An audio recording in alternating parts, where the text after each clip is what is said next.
Do you remember when you were a child or a teenager full of energy and all kinds of ideas for your life? You probably thought to yourself then that only you know what is best for you, and no, nobody should be telling you how to live, what is good and what is wrong, correcting you, telling you what time you should be back home. Nobody should tell you that you must study and avoid certain people or places.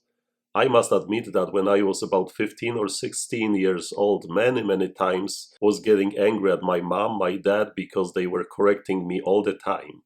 They limited my freedom, I thought. I wanted to do what I thought was right for me, yet they were trying to control me. I had my own plan for my life, but my parents were always there to correct me, to confront me, to remind me what is best for me. Maybe I even hated them at times back then, but today I understand that they were not trying to be mean, but they wanted me to have a good start in life, to be successful, to be safe. They were wiser than I was and much more experienced, and they didn't want me to make the same mistakes that perhaps they had made. My parents were there to cool down some of my crazy ideas, to shape me, to slow me down, to cut off what wasn't necessary or might even be harmful to me. Yes, it made me angry back then, but now I understand that they simply wanted me to bear good fruit in my life. Who knows who and where I would have ended up today if not for my parents wisely controlling me when I was a teenager.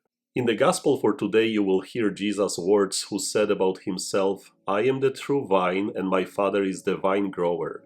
He takes away every branch in me that does not bear fruit, and everyone that does, he prunes so that it bears more fruit." We all have our own agenda for our life, for our future, even for our spirituality. We think we know what is best for us and how to improve our lives, our relationships with God and with other people. We think we know what to say, what to think, how to pray, how to love, how to forgive. We think we know how to be a good Christian. But then God intervenes and changes our thinking completely, sometimes by redirecting our enthusiasm toward another path. Sometimes we are hit with some tragic events in our lives that changes us completely. Sometimes God opens our eyes and hearts to realize that we were wrong for all these years. Sometimes we think that God has abandoned us or doesn't listen to us, or has even made us suffer so terribly by an accident, illness, death. But you know what? God only takes each branch in our lives that doesn't bear fruit and He cuts it away. He knows when and why it is necessary to do this if we are to keep bearing fruit. That is a painful process, and it includes blood and tears. But that's how God is shaping us to become better and stronger, holier and happier people. God prunes us so we may bear wonderful fruit for Him and for others, not only for ourselves. Our good parents had to say no many times. They had to be firm with us. They had to deal with our anger, our tears, our sadness, but they knew that one day we would understand why. That one day when we will be thankful to them for grooming us, for cutting off those unwanted branches that didn't bring forth any fruit. God does the same to us. Not because He wants to punish us, but because He loves us and knows when and where to make that cut, so we might grow and be fruitful and beautiful.